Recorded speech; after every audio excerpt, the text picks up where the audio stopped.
I'm with Senator Cruz on that.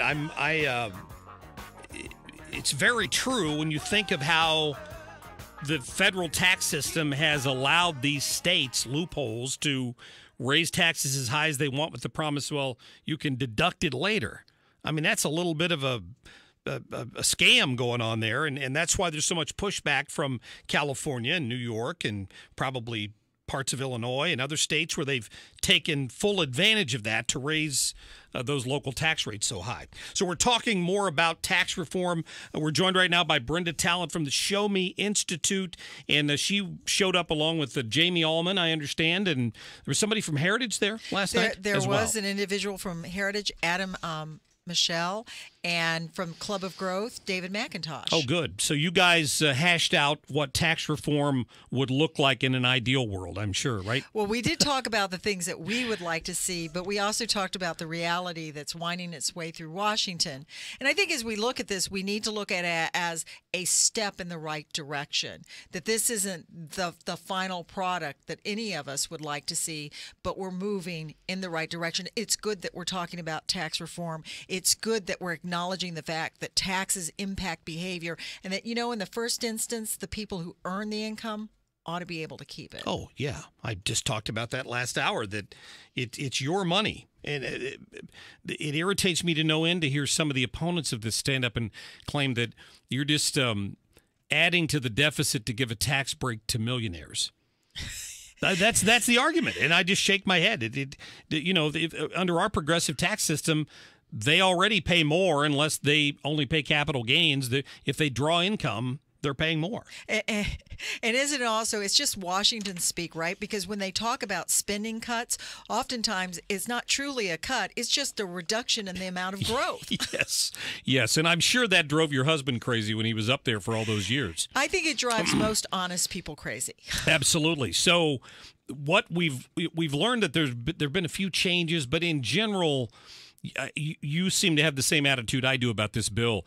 It's not perfect. It's not the way I would have preferred. I'd have rather seen more of a Ronald Reagan era drop from the top to the middle somewhere, maybe to 28%. They didn't do a lot of that. I know there's some restrictions in terms of what it's going to add to the deficit. They have to hit certain numbers.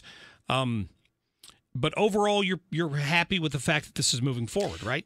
Absolutely. Look, we've seen increased growth the first half of this year. If we eliminate or I should rephrase it, substantially reduce the corporate income tax, if we allow companies that have money overseas to bring it back to the U.S. without a significant tax penalty, we are going to boost our economy. And the reality is that when we look at our corporate tax system, we are not competitive with the rest of the world. And Right. we need to become competitive because we're in a global marketplace. Yeah, it's a good point.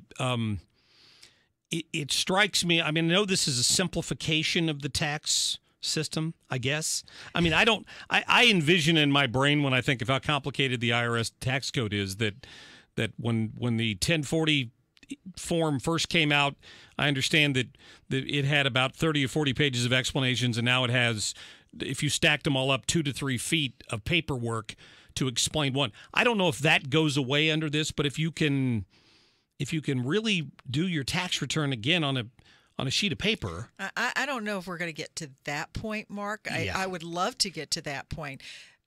A reduction from 10,000 pages to 9,000. You could argue a simplification. I think we're going to have to wait and see. We're going to have the Senate come out with a bill, and that's a positive development. They're going to go to conference, and then we're going to have to see what the details are. I do think that the arguments for eliminating some tax incentives, which really, change, if you will, affect behavior, but requires that certain taxpayers, and let's just take the state income tax deduction, require people living in low income tax states basically to subsidize the activities of people living in high income tax states. I think those are the things that we need to have discussions about and we need to move away from. Yeah, it's a good point. To Senator Cruz's point earlier that you were incentivizing some of these other states to raise taxes. We have fortunately kept a pretty good handle on that in the state of Missouri. What do you see the benefits to Missouri from this tax reform bill? Well, there's two benefits. One is that, of course, whatever happens at the federal level will flow through to the state level because Missouri piggybacks the federal tax. So what you can expect to see, and we saw some numbers related to the House bill. I don't know what it would look like under the Senate bill, but under the House bill, most Missourians would see on their state income tax a deduction if you earn less than $100,000. You would see a reduction in your Missouri income tax if you earn less than $100,000, and that's a flow through. That's in addition to what you would see on your federal return.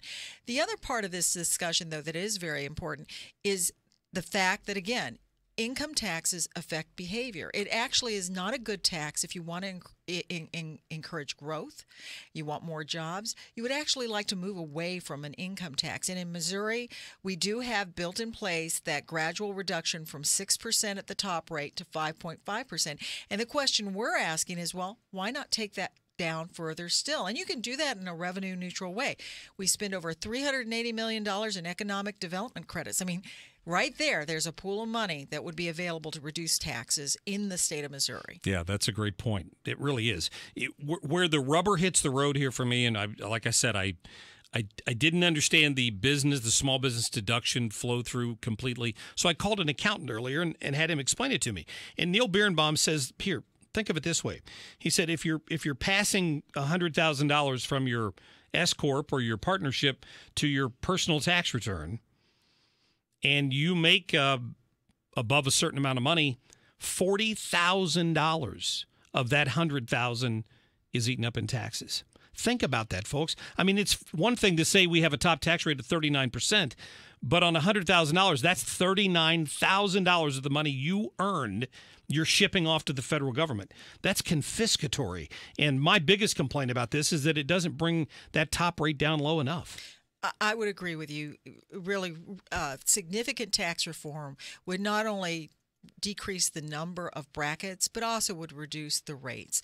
And experience has shown when we've done that not only results in greater economic growth, better wages for people, more jobs.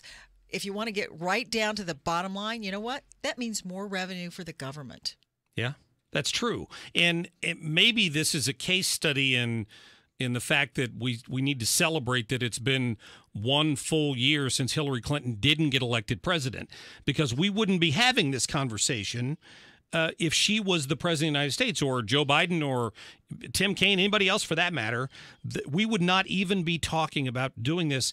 And in Donald Trump, you have a businessman who realizes, the tax cuts to the average taxpayer may not be huge, but wait till you see what the economy is going to do when this corporate tax rate drops.